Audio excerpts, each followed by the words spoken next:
In the start of the movie, we get introduced to Tana, beautiful teenage seamstress who works for a modest clothes company in the garment area of New York City. She works with two other female co-workers and Lori as friends, but she leads a lonely life in a little Clinton Gardens apartment. Her boss, Albert, sends his employees home after work on a regular day as he attempts to win over a customer for his clothing designs. After work, the four women had to march by filthy, sneering guys who make lewd remarks and make advances at them as they go down the street. You want to sit on my face? Lori screams and scolds them, but Tana stays quiet because she is mentally and physically mute. Tana heads out on her own when the three pals go to board a subway train that will take them home. Meanwhile, at Thana's house, a burglar breaks in through the windows with a gun. She goes into a market and does her shopping. As she walks down an empty street, Tana gets grabbed into a dark and secluded alley. She didn't make a sound as she is mute. The man wore a mask. He held her at gunpoint and forced her onto some trash cans and pulled her clothes off and clapped her ferociously. All the while, she didn't make a sound. He tells her, "I'll see you again. I'll be back." Her purse is then taken. Unaware that her flat is being looted, Tana walks into it. She sits on the couch and slowly looks up to see a man standing there. He quickly swoops in and grabs her mouth to stop her from screaming while holding a gun to her head. He asks where her money is and she just keeps on nodding. He then realizes that she is mute and he takes advantage of that. He holds her down and starts clapping her twice while holds her at gunpoint. However, Tana then seizes a flat iron and bludgeons him on the head. He drops the gun and Tana gets up and kills the invader by beating him with an iron. Her landlady didn't hear a thing while she is cooking. After being momentarily taken aback by her actions, Tana pulls his lifeless body into the bathroom and sets it in the bathtub head first. She hides the murder weapon and checks to see that no one heard. Tana reports to work the following day as usual. At this time, it's obvious that she doesn't love her work because Albert constantly yells at his female co-workers and treats them condescendingly. She gets lost at work after what happened to her yesterday, and of course, she didn't tell anybody. Tana gets an idea at work regarding what to deal with the deceased man in her apartment. He sees the black disposable bags. She panics and her friends and co-workers surrounds her, which made her worse. After arriving home, she put newspapers on the floor, spends the entire night dismembering the deceased rapist's body and putting the fragments in plastic trash bags, which she then stores in her freezer and refrigerator. After she cleans up the sink, she gets traumatized and starts hallucinating of the masked men standing behind her.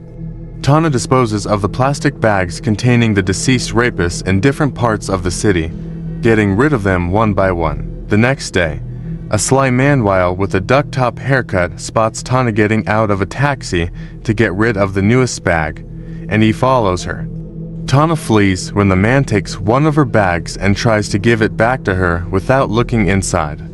The man chases after her, following a pursuit through the streets. Tana comes to a dead end in an alley. Upon believing that the man is going to attack her, Tana takes a gun she stole from the deceased rapist and shoots her potential attacker as he got closer. The man follows her back to return the bag.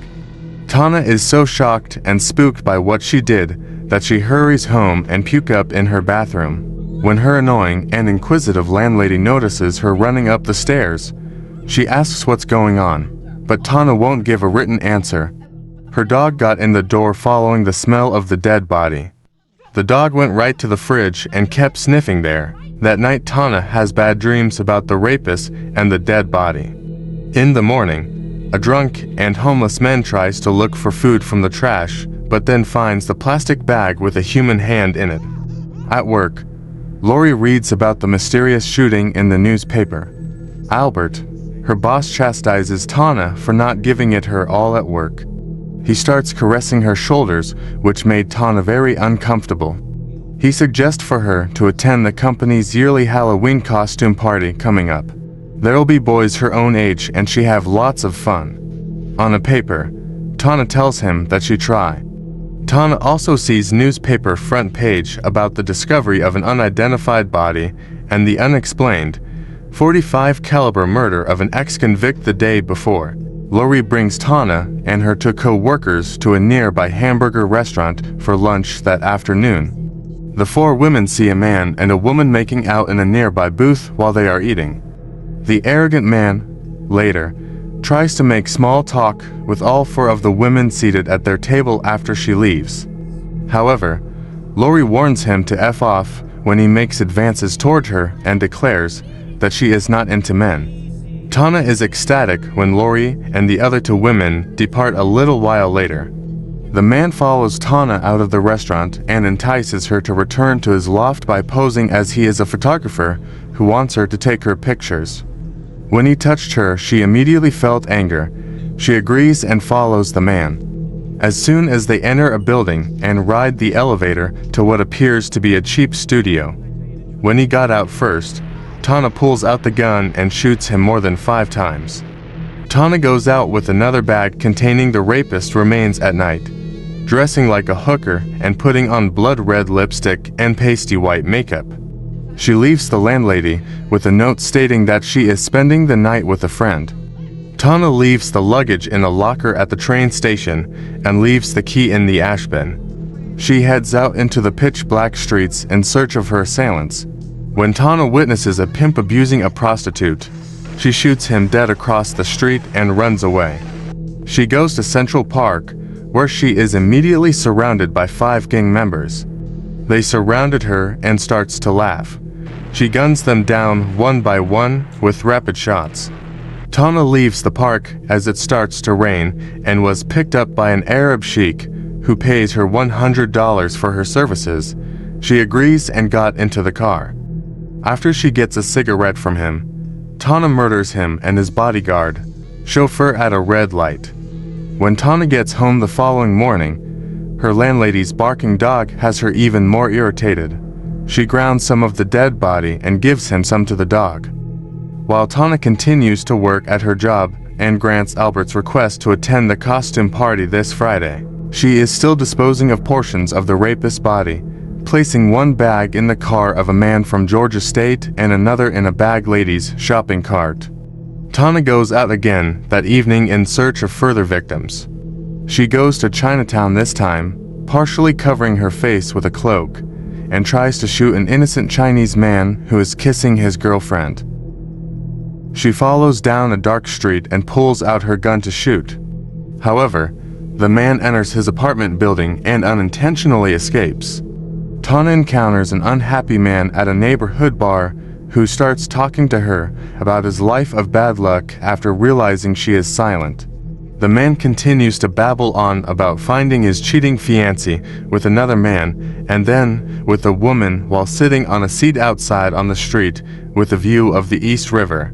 When Tana aims her gun toward the man's head, it misfires for an unknown cause. Even though he hasn't made any advances toward her, the man pulls the gun away from Tana and knows she meant to murder him.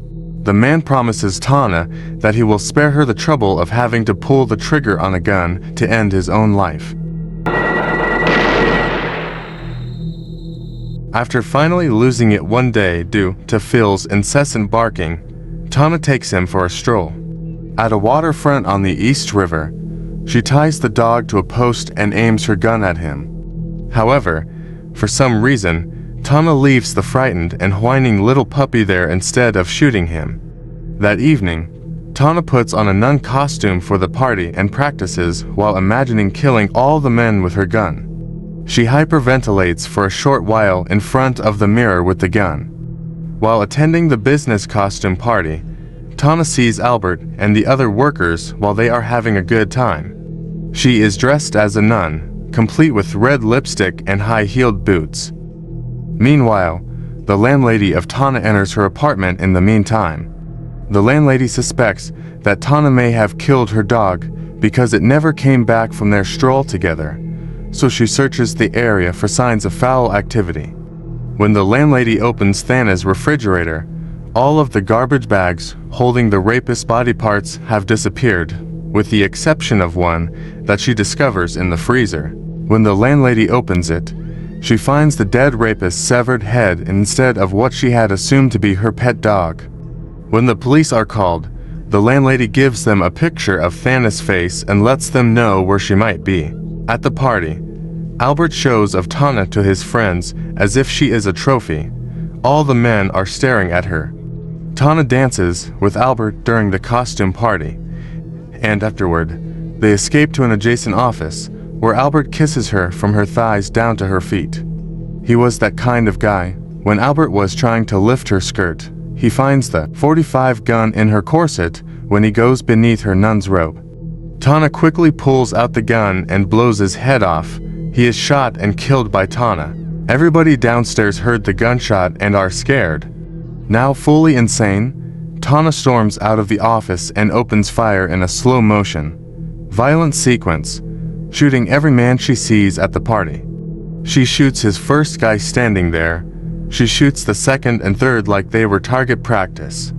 After yelling at Tana to stop her rampage, Lori takes a nearby butcher knife and stabs her modelly in the back.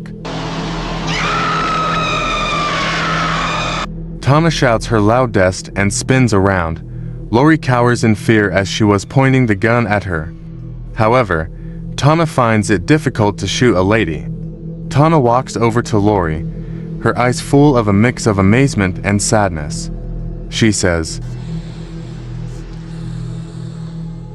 the only words anybody has ever heard her say, and then she collapses to the ground, lifeless. At the end, the landlady's dog shows up to its grieving owner. Hello guys, please be one of the first 100 people to subscribe to my channel as I will be uploading new content each week. Thanks for watching, and leave comments to show how I can improve my videos.